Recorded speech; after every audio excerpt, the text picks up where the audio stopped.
Diagram में दिखाई गई स्ट्रक्चर माइटोकॉन्ड्रिया की क्रिस्टी पार्ट की है, जहाँ पर F1 पार्टिकल पाए जाते हैं।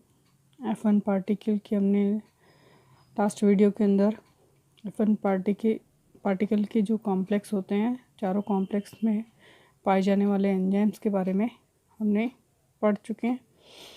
उन्हीं एंजाइम्स का यहाँ पर डायग्राम के रूप में प्रेजेंटेशन किया गया है, किस तरह वो इलेक्ट्रॉन ट्रांसपोर्ट सिस्टम को इंड्यूस करते हैं, प्रेरित करते हैं और एनर्जी को एटीपी के रूप में कन्वर्ट करते हैं।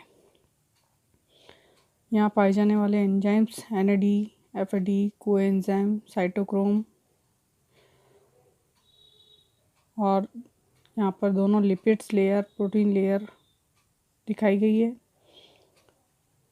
ये माइटोकॉन्ड्रिया का क्रिस्टी पार्ट है, जिसके अंदर F1 पार्टिकल की पोजीशन है, जहाँ पर ऑक्सीडेटिव फॉस्फोराइलेशन की क्रिया कंप्लीट होती है।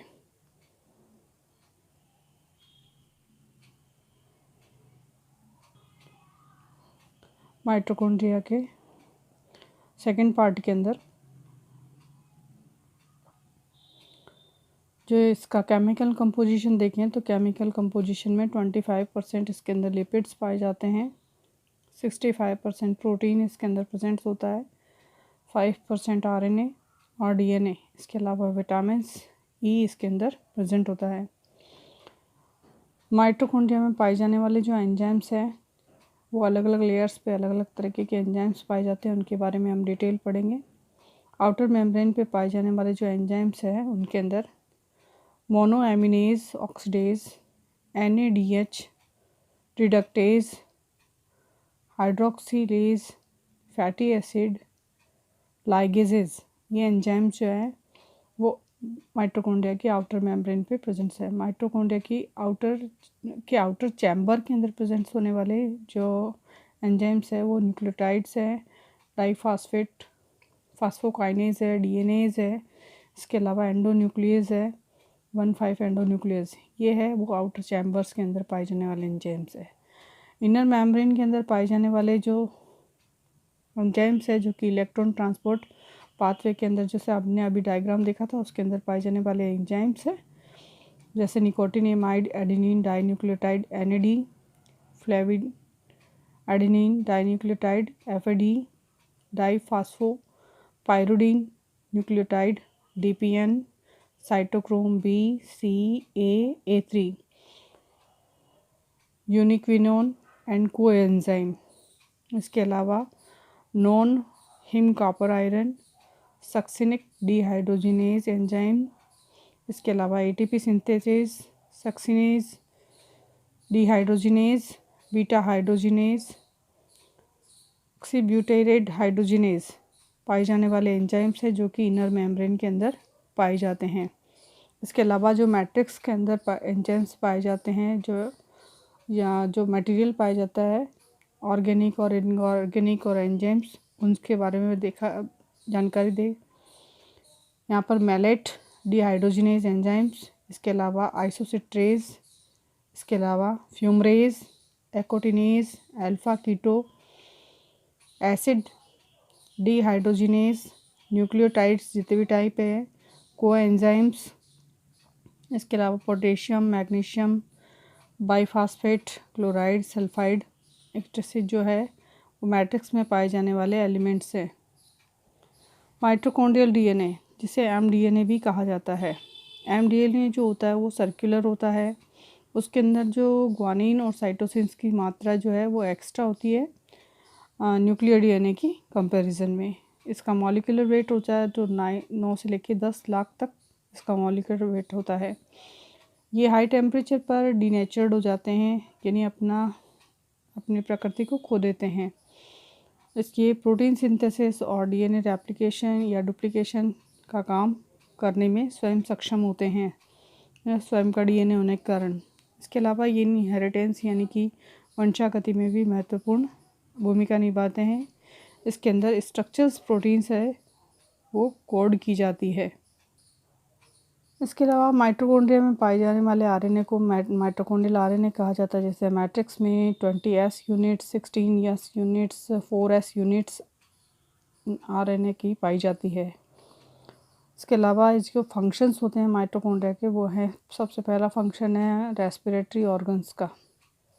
इसके अंदर जो है श्वसन अंग के रूप में ये काम करता है और ये एटीपी, कार्बन डाइऑक्साइड और इससे हाइड्रोजन, वाटर मॉलिक्यूल्स बाहर निकलते हैं।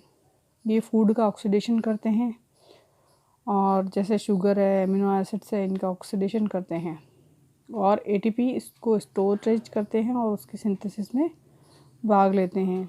इसके अलावा इनमें जो सीड जब जर्मिनेशन करता है तो सीड की जो एक्टिविटीज़ होती है उसके अंदर माइटोकॉन्ड्रिया एक्टिव होते हैं, उसकी एक्टिविटीज़ को बढ़ा देते हैं।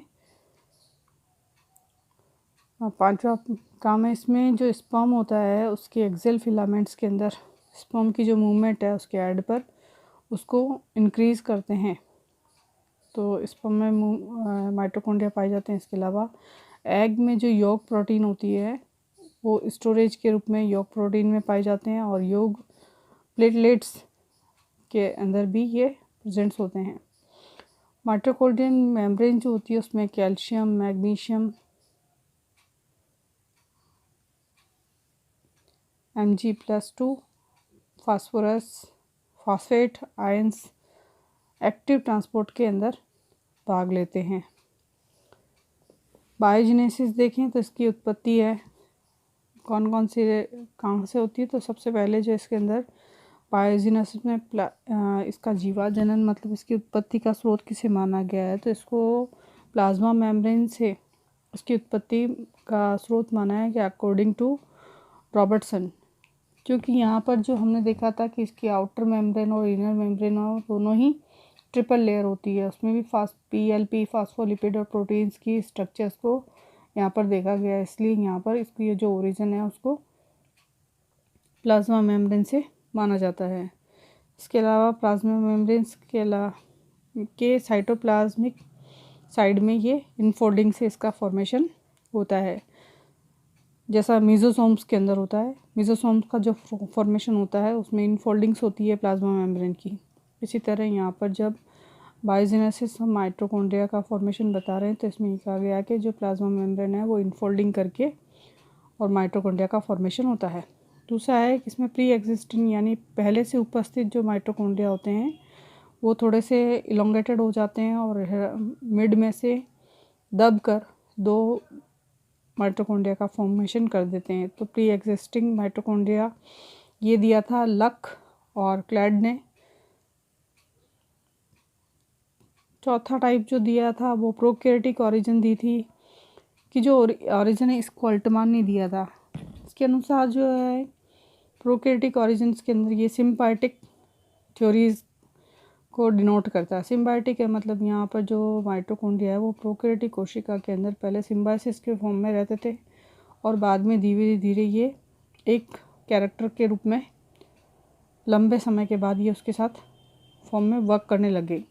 इस कारण इसको सहजीवी से संबंध भी इसको रूप में भी इसको डिफाइन किया जाता है। नेक्स्ट है इसको एंडोप्लाज्मिक रेटिकुलम या गाल्गी अपैरेटस से भी इसकी ओरिजिन बताई जाती है। इस प्रकार आज के इस टॉपिक के अंदर माइटोकॉन्ड्रिया हमारा कंप्लीट होता है पार्ट 1 और पार्ट 2 के अंदर।